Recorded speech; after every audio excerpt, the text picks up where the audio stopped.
kalsada na naman yung bibidyohan ko. Dito pala ako sa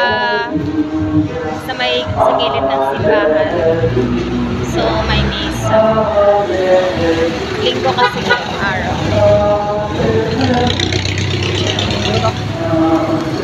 Diba?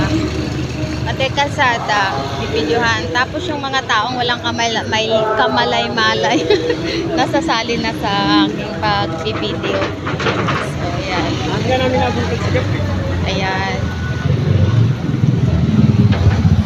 Mga taong walang kamalay-malay. Nakabidyo na pala sila sa aking ginagawang ano.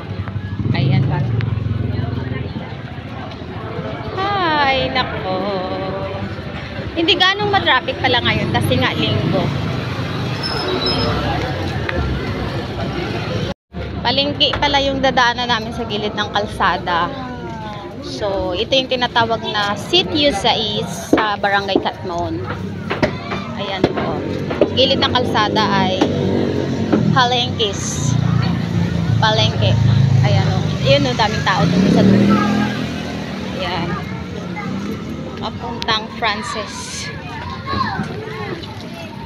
Ay si ate. Full body ah.